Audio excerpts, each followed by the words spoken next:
Alright, hey, Happy New Year. I hope you had a great New Year. This video is going to be a little different for my channel. Today I wanted to take you on my experience of shooting film for the first time since high school, which for me was about 12 years ago. So a couple of weeks ago when we went over to my boyfriend's house for Christmas, his dad had this old OM10 Olympus that he used to use, and he said it was just collecting dust, and I was like, well, if you want a new home for it, I'll take it. And to my surprise, he did. He let me take it home, and he was like, I'm not sure if it works. It should, but have at it. So I was like, yes.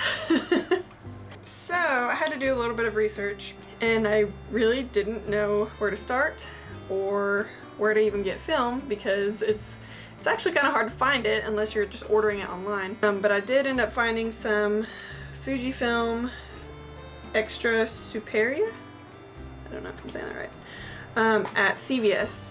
And it wasn't that expensive, and I figured that's safe in case I completely ruin this first roll. And again, since I'm not even sure if the camera works, won't be heartbroken. So I just spent the last about 2 or 3 weeks just taking random shots. They're nothing riveting or super important. It was just to see what would happen.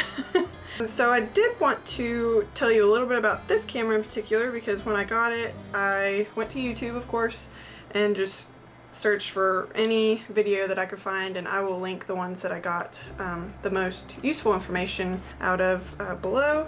But yes, this camera was actually made in 1979. It is an aperture priority camera, meaning you set the ISO, and the ISO is whatever film you buy, and then you also set the aperture on the lens. And then the cool thing about this camera is you can buy an adapter to make it a fully manual camera. Then there's like a little gauge right here where you can show that the manual adapter is in there, and you'll set the shutter speed. Another thing about this camera, apparently you have to have batteries in it for it to work. Luckily the batteries did work when I got it, so again, we'll just kind of see if that worked in my favor. And then another thing that I noticed on some of the videos that I was watching on YouTube, other film cameras seem to have a shutter lock so that you don't like hit the shutter after you've cranked it and it's like in your bag or something.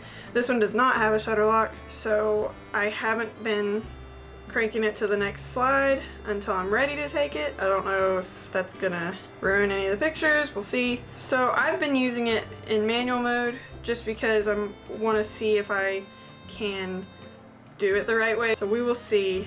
And it's really cool because when you look in the viewfinder, there is a list of your shutter speeds of where it needs to be for a proper exposure, and that's where the light meter tells you where it needs to be in accordance with what aperture and ISO you're using.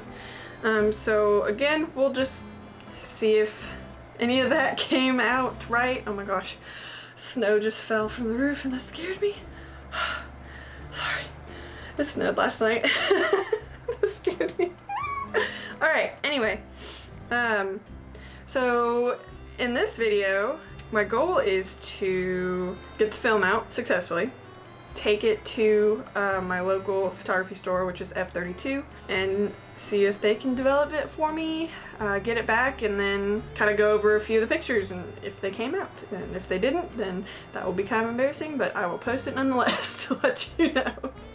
So yeah, keep watching if you're interested in seeing how I unwind this and get these things developed and how they turned out.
and off we go to the store.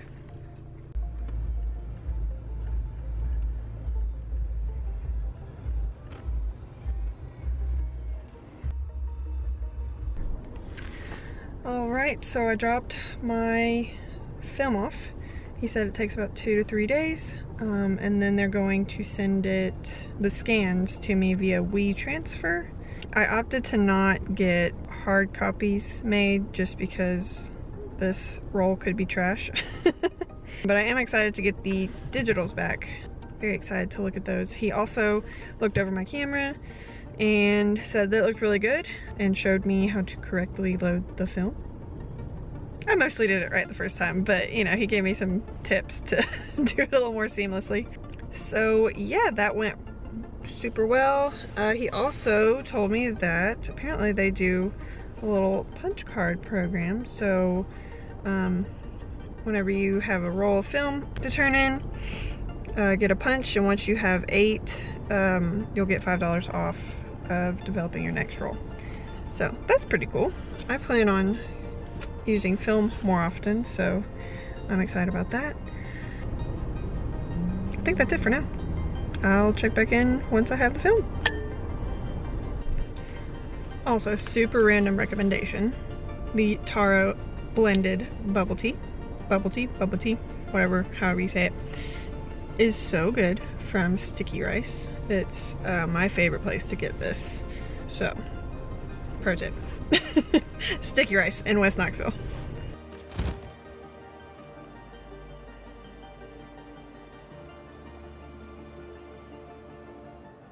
Alright, so I just downloaded my scanned prints and I'm about to look at them for the first time. Real excited. I mean, the little thumbnails look pretty cool, so that's good. Ooh! I'm excited. I'm gonna look through these and then review them with you guys tomorrow.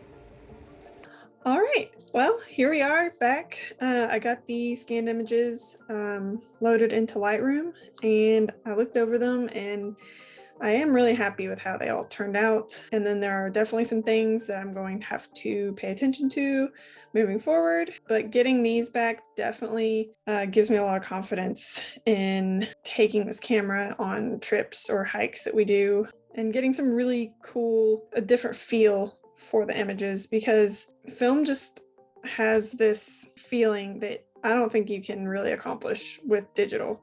I mean, I know you can edit your digital photos to mimic film, but I've not seen anything that just really does it. Film just has that different quality to it, and it's really fun to have a handful of those. They just feel more special to me. I don't know. But I'm really excited that these came out. You can see all of them right now. I'm not going to go through each and every one of them because half of them are me doing a test shot and the other half didn't come out great. That's what I was going to talk about. But I will go through a few that I selected. My favorites. That one is probably my favorite that came out. I love the grain that is on this film. It's just enough, and then the colors, I really love the colors, and I don't know, it's almost like it looks more 3D to me, but I don't know, I just love how this came out. Looks awesome. And Lily's blinking, and the other two are doing something else. I don't know. The other one that turned out really fun is Lily. But Lily not being entertained by me trying to take a photo of her. She's over it. Story of my life. This one of Adam came out really nice. It's in focus where I wanted it to be in focus, and kind of just hazy and the perfect amount of fade and out of focus as it goes out. So really happy with this one. And then this one of our friend Gaurav came out super perfect in focus. I'm not sure because I took other photos at this breakfast and I kept missing the mark when it came to focusing, but this one came out really nice. So if I could learn how to keep that kind of focus, I'm in good shape for the future. And then these are the ones I want to talk about. Something that I'm going to pay more attention to moving forward, and maybe if you're getting into film, this could help you out, because I really thought I was getting all of these like crisp in focus, and I took my time for this photo but completely missed the mark. This up here is in focus instead of here, and in this camera at least, I'm not sure how it is in other film cameras, but with this one there's a little circle in the middle of the viewfinder and it's got a line through it, and if the part of the image that you want to be in focus is in focus, that line will match up. But if it's not in focus, it does this weird split thing. I'm not sure how it does that. So as you're focusing, that line will move and you know that your shot is in focus when it lines up perfectly. So it's kind of hard to get used to, kind of weird to see, especially depending on what you're trying to focus on. I found that it was easier to focus when there was a line that you could clearly see a separation, so that you could get that straight line back. But I don't know, it's definitely something I'm gonna have to work on. This was another one. This one came out pretty good. It's still just kind of out of focus, or that might be a little camera shake. A lot of these photos were taken in my house, and even though I think it's a 1.8 lens, it's still just dark in the house. So this one, again, it was plenty bright, so it was not a matter of camera shake. This was just a matter of like movement and people just kind of living, doing their thing, and me trying to catch that focus, because yeah, I think other film cameras may have autofocus. Again, I don't have a lot of experience with film cameras, but this camera has completely manual focus. So if you're just like taking a picture of someone and they're still and they are waiting for you, it should be relatively easy to get the photo in focus. But when people are moving around and you're trying to figure out which one to focus on, it's a little more difficult to get that focus on point. But even though it's a little out of focus, I still really like it. And I think in this photo, I was at like max shutter, and I was even backing off the aperture because it was really bright that day.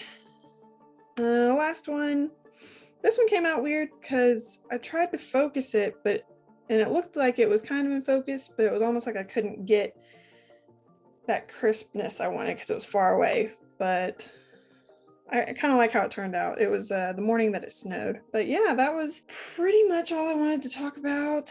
And I'll show you. So Adam actually took that one of me and that one. So I mean, maybe I'll convert him to a photographer as well someday. But he does a pretty good job. And he also took that one and that one. So, I mean, overall, I'm very happy with how all the photos came out, and I'm really excited to take this camera on our trips and hikes and camping, and just get a handful of photos that have a different, like, more tangible feel to them. I don't know. Now that I know this is an option, I'm really excited to incorporate it both, because I do love the crispness and the real and the just everything you can accomplish with digital files. I love it. But with these film images, I don't even want to edit them because I love how they came out of camera. So yeah, that is going to be it for my first film camera experience. Thanks for watching. I hope that you got some entertainment out of this, or maybe you learned something new if you're getting into the film world like I am. This video is a lot different for me. I haven't made anything other than hiking and camping videos, or just kind of vlogs like that. So, but I really do look forward to making more videos like this, experimenting with film a little bit more, and just getting creative, making more content, and having fun with it. So if you're into anything like that, please continue to follow along, subscribe, like the videos. I greatly appreciate it. And comment below. Have you experimented with film? Have you had disasters, or are you really good at it? And you can give me tips. Go ahead and do that in the comments. But yeah, just excited for 2022 and all that it offers. Thanks again for watching, and until next time, bye.